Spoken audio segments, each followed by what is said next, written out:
All right. I don't know if we're prepared. I hope you've prepared your hearts.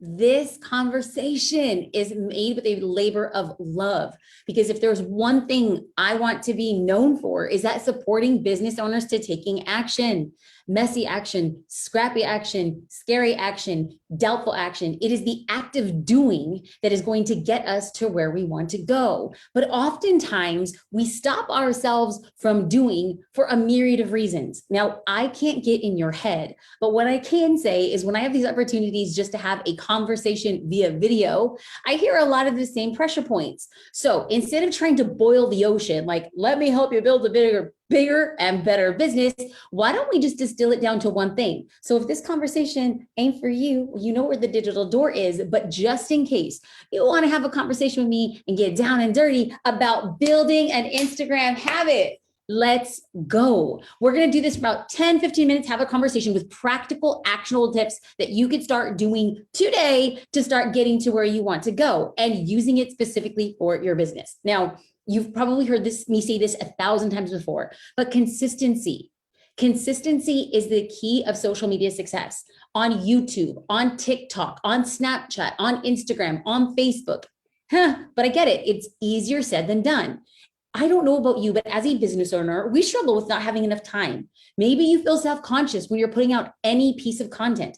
Perhaps you're like, Jasmine, I just don't know what to say because I know that I know that I know, but I'm having a hard time letting everybody know that I know. I've been there and I get it. So in this conversation, you're going to learn some actionable tips that you can start using today because we want to practice what you post. So number one, let's start with the antithesis of what we think we should do, right? Here I am starting the conversation. It's like, go ahead and do. Yes, but can you do in a mode of relaxation and not a mode of stress? Oh, okay. Because I have to tell you, there is no right or wrong way. There is only your way. On the inside of Social Curator, I do coaching, and you all know, like, a pattern I see often from a lot of people coming in like, Jasmine, am I doing it right? And I'm like, whoa, we need to dismantle that belief. There's no right. There's no wrong.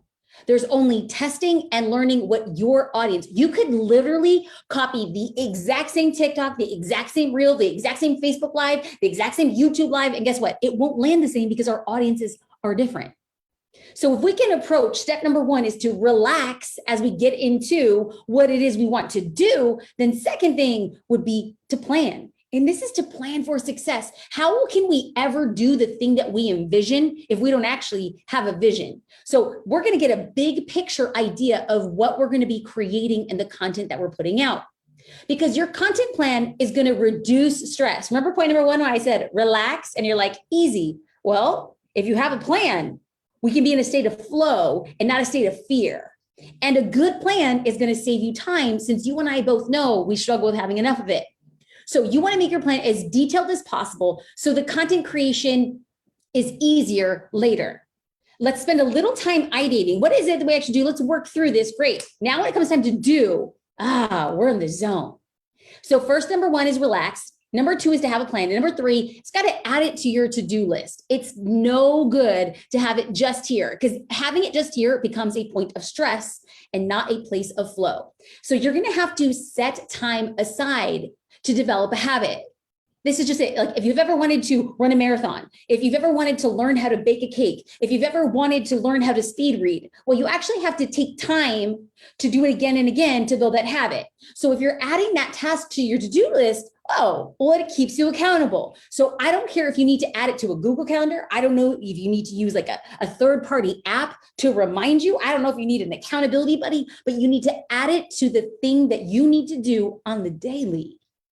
Number four is to create your own posting schedule. Now, what I just said is, do it on the daily. I just said, actually plan for it on the daily. You might not be posting. You might tell me, Jasmine, I cannot post every day. No problem. You are going to create your own posting schedule. But if you denote a little bit of time every day, you're either going to be planning for the content, creating the content, posting the content, engaging with the content. So this timeline is your own. And I have to tell you that I have seen people post 3 times a day and do extraordinarily well. I have seen people post 3 times a week and do extraordinarily well. There is no one way, one recipe for success. So let's just take a deep breath and realize that as we approach creating content for any platform, but in the context of this conversation, as we are going to be creating content for Instagram, let's be realistic. Don't demand of yourself what you know is not possible and then beat yourself up. You're like, I didn't do it. Well, if you knew it wasn't possible from the beginning, why are you beating yourself up? Why don't you just take what you have and do what you can with what you have? Take what you have and do what you can with what you have. So maybe for you, or maybe just for me, I'm just going to maybe you're saying my average posting schedule is I'm going to post one time to my feed per day. I'm going to post 3 to 5 stories at different points of the day. Maybe you're saying I can record like maybe 2 to 5 reels a week, and maybe I can go live once a week. Maybe somebody looks at that and says, oh, that's an average posting schedule. And maybe somebody else looks at that and is like, if I did that on Instagram, I'd probably die. No problem. What we define as our own is our own, but we need to establish our own average. What are we going to do? Because why? We need a plan. We need a vision so that we can do the things that we set out to do. Now, once you're just like, okay, I can kind of get behind this. I'm going to make my own schedule. I'm going to make my own average posting. I'm going to stay committed to the thing that I know I want to do. Yes. Now let's make it a little easier. Let's create content buckets. So these are things that you want your audience to be familiar with. What are you doing? What are you saying? How are you showing up? How are they become familiar with you? Well, here's some content bucket examples. Personal insights. People actually want to know about you. I know people say, no, they don't. Nobody cares about me or the team. Actually, they do. And that will be a whole different conversation as to prove the point. But if we're just going to say, let me just hear me out. They do. Number 2, value, education. It's actually what I'm doing right now. It is a no pitch. I don't care if you pay attention or if you don't, but I'm going to continue to put out content and education for the one person who might find it valuable. And guess what? You can do the same. There could be one person who's going to find your educational value so amazing that they're going to invest in your business. And I don't care if you sell hair care. I don't care if you're a makeup artist. I don't care if you're a dog walker. I don't care if you're a photographer. I don't care if you build websites. People are looking for content to consume so that they feel like they make a better decision about what they're going to invest in. But the question I have for you is, are you creating that type of content? Giving engagement, creating engagement, tools of engagement can also be a content bucket example. Then you can have a whole bucket, a whole like section. You're like, this is when I'm going to talk about a promotion or a sale. This all goes into creating a plan for your success. And then you can keep ideas under each list. It is so possible for you to have like on your phone, like a notes app, and just add ideas as they come to you so that when you are ready to sit down, you're not like, okay, I'm ready to plan. What am I going to post? Like, well, if you keep a running list, you're like, oh, I remember that idea. Let me have time now to build it out. And that leads us to point number 6. And this is to batch your content. Friends, I cannot tell you. Oh man, the name just left me. Parkinson's law states that the amount of time that we dedicate to doing something, we will get it done. So if you have 4 hours to get something done, or if you have 40 minutes, guess what? Parkinson's law states that the amount of time that we give to a particular something, we get it done. This has become such a game changer for me as I batch content. But here's the thing, it's not just batching content for Instagram. I've learned that I can leverage output. I could do one thing and leverage it in multiple ways. So not only am I batching the content, I can find ways to leverage it in bigger ways. So for instance, let's just say I am doing this live on Facebook. And then what I'm going to do is like pull out little pooled quotes or grabs that I could later share on Instagram. Why? Because I'm doing long form education here that doesn't really work all that well on Instagram, but I can create a short form of education. I can get this video and I can upload it to YouTube, add a timestamp. So because YouTube is a heck of a lot more searchable than Facebook or Instagram. So what are we doing? I'm going to be batching content because I know I can leverage the content later on in time. So I understand that it's natural not to have a lot of time. There are full-time parents, there are part-time parents with full-time side hustles, full-time careers, there are students, there are caretakers, there are people with a lot of responsibility. And so when I say, oh, batch your content, people sometimes feel like misunderstood. They sometimes feel like, Jasmine, you're so out of touch. Listen, we all have so many stresses in our lives. Oftentimes, most of the stress that I am experiencing personally and professionally would never make it out into the World Wide Web. I am deeply empathetic to the things that take our time, our energy, and our headspace. I understand that we have to make an active decision to create even on the days that we don't want to. So what I'm going to advise to do, which I'm not advising the most easy path, I'm advising what is most effective or what I have found most effective. And perhaps you are going to find your own journey, but maybe let's use this as a template, because I'm going to invite you to start creating and batching content so that when you wake up, you know exactly what you need to do that day. And whenever I have these conversations, people immediately go into like two kind of like categories. Like, I'm so overwhelmed, this is so daunting, or I've tried it, it doesn't work, I must be doing something wrong, I'm doing this all alone. Those are the emotions that strongly come up whenever I have conversations around this. And so I understand it's easy to say, oh, I have all the best aspirations, I'm going to do this. And then, kind of fall off the bandwagon. That's totally normal. But how do we break the cycle? How do we break the cycle of starting and stopping, starting and stopping? Well, science has shown that like, if you have somebody to keep you accountable, it changes the game. So I'm going to ask you to let me to be your accountability partner. And here's the thing. I'm going to do all of this in about 30 minutes. In fact, I believe I could do all of it in 25. I'm going to invite you to create 7 posts in 30 minutes. And you're not gonna have to do this from scratch. The reason why I can say, oh, let's do it in 25 minutes is because there's a methodology, and I want to walk you through the methodology. And I want to give you a content plan just to test. Can I create and batch my content and then show up in the way that I would need to? So consistency has changed the game. She has done 300 lives by just saying consistent. Shout out to Sarah. Now, all you have to do is sign up for a free class. It's going to be 7 days of content in 30 minutes. And no, you don't have to commit to 30 lives, not at all. Remember how I said, we're all choosing our own strategy. Sarah did not have the time to write and take photos and do all those other stuff. She says, but I can show up and I can speak live every day. That for her was her perfect content plan. And so all I'm going to do is walk us through how to create the content plan, how to plan for the content plan, and then how to deploy against the content plan. You can save your seat. It's free. 30 minutes, jasminestar.com/planning. Because what I just walked us through was like those 6 steps. Great. Now you're ready. But let's put the pedal to the metal and let's get this thing going. Pedal to the metal. What am I? Am I like 65 pedal to the metal?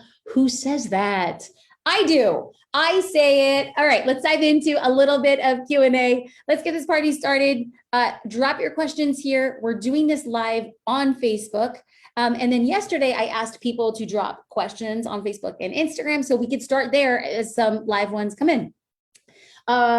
Samantha said, how do we batch consistently in engagement? Samantha says, how do we batch consistency in engagement, not just content creation? Okay, so content creation is a little bit easier to batch because when I sit down to write my post or to create reels, or if I sit down to, obviously, so I'm going live on Facebook and it's later shared on LinkedIn and Facebook, but like, did you see that keynote that was prepared? Like those key points? There had to be a plan for that actually to use to go live. So you could sit down and plan your content creation. But what Samantha's asking is, how do I batch engagement? And at the time of this recording, and I would never recommend to use a bot or a fake anything. Like whenever I say it's like organic engagement, never trust it. I just would never in a million years turn that over. I don't know how to batch engagement, but I know how to segment time so that I'm only focused. Have you ever realized that like if you're trying to do 3 things and send a text message, it takes you a really long time to send the text message if you're trying to do 3 things? However, if you're like, I'm not doing anything but sending this text message, you get it done faster. So what I have discovered is, honest to God, people will say, I don't even know how you respond to all of your like direct messages. And I'm like, if I just set time aside and I don't do anything. I'm fully zoned in. I got 12 minutes between my next meeting, 12 minutes of just, I'm fully dialed in. I'm not doing anything else. So I don't know about batching engagement, but I do set time aside because I've realized when I set time aside with 100% focus, I'm able to leverage that. Fatty McKean asked, when I post random pictures 3 times in a week, I get out of Instagram's algorithm. How do I avoid this? When I post random pictures 3 times in a week, I get out of Instagram algorithms. So let's just kind of dial it in. The algorithm is not a human. The algorithm is a bunch of math. So the way that the algorithm works is that Instagram looks at every single post and says, this is inventory. So every reel, every story, every post, they look at this and they say, okay, this is all inventory. What we're going to do to the inventory is we're going to share the inventory to about 2% of Fatty's followers. So let's say Fatty has 100 followers. They're going to show that post to 2 or 3 people. If those 2 or 3 people like, comment, share, save, tag a friend, it's indicating to the algorithm, which is just math. They're not, the algorithm is not out to get you. The algorithm is not a real person. The algorithm is just looking at saying, did anybody engage?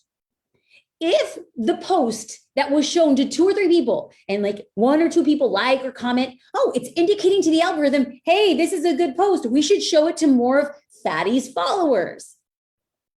Now, if you put out your post and nobody engages, that's an indication to the algorithm that it's not a very engaging post. People are not engaging. People are not liking, commenting, tagging a friend. So the algorithm says of all the inventory, Fatty's, Jasmine's, Stephanie's, Jamal's, Jamiqua's, of all of them, which one is getting the most engagement? Which one? Now, this doesn't have to do with followers. This is a percentage of your followers. It's not because somebody has 1 million followers that they're going to get more engagement. Not at all. I have worked with business owners who have over 100,000 followers and very small engagement. And I've worked with business owners with very small followers and very high engagement. The algorithm does not favor big accounts or small accounts. Although rather recently, Adam Mosseri did say that they're going to be focusing on smaller accounts. That has yet to be discovered what that actually means. So what they're saying still, by and large, is engagement is queen. If a lot of people are engaging, you can't fall in or out of the algorithm. The algorithm is just going to say, if it's good content, I'm going to show it to more people. I hope that makes sense.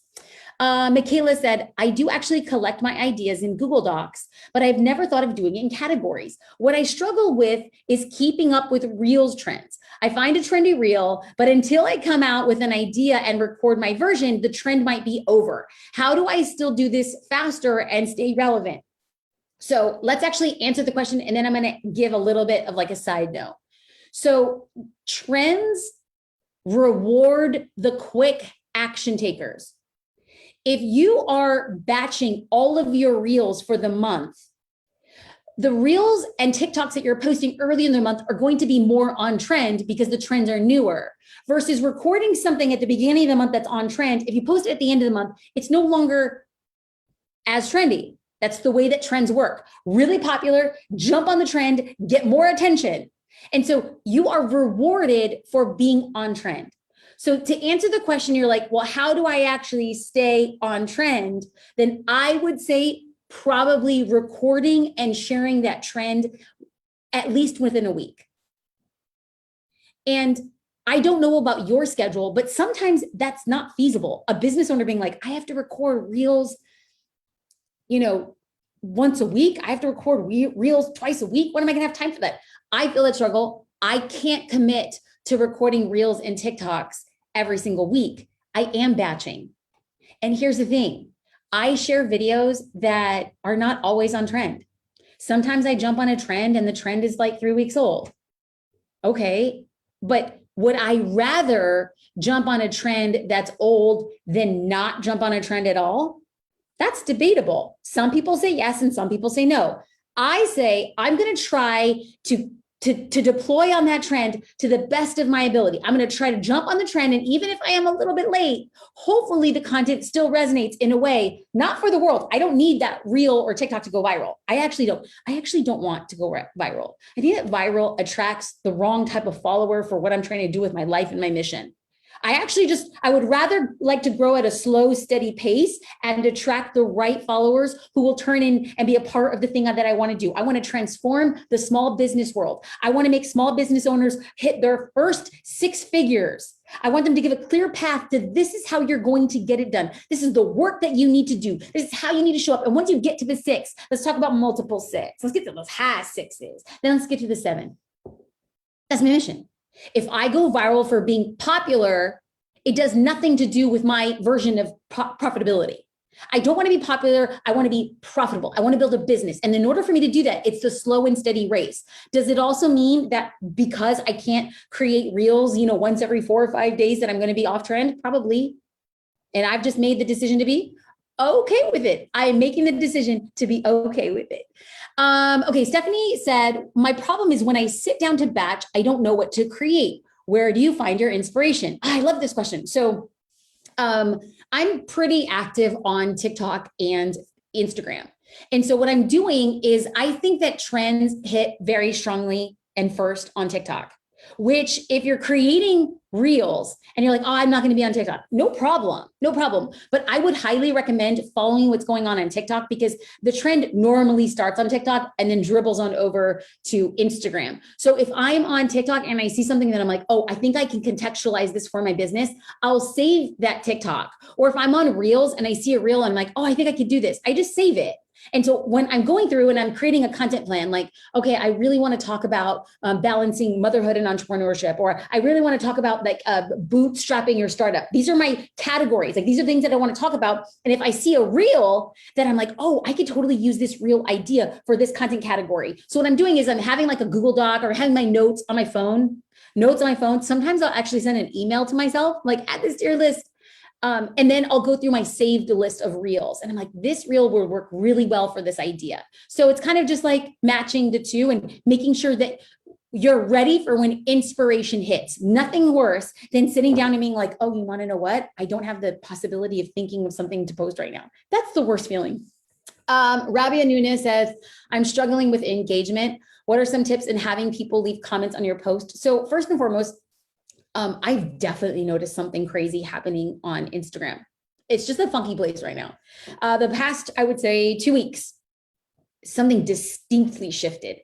And I know that I'm not alone. I've heard other businesses say this, but like I've seen my reel views drop dramatically. Like I'm talking about like, wow, a funky thing. Now, if it was just like dropping of views for one reel, I would be like, oh, well, that reel sucked. If I was dropping of reels from like 2 or 3, I would be like, girl, you need to reevaluate with the strategy you're using. But just to see like, I'm posting reels like almost every day and to see that consistent, like the new average. And I was like, okay. And it was after a couple weeks ago at the time of this recording, a few weeks ago, Adam Mosseri made a big announcement that like Instagram's changing, they're indexing videos and the screen viewing size is going to get bigger. It's going to take up more real estate on your phone as you're scrolling through. There's going to be a lot more suggested content. And dude, there was a massive backlash. So much so that not just Kim Kardashian, but Kylie Kardashian started like being a part of the Keep Instagram What Instagram Is movement.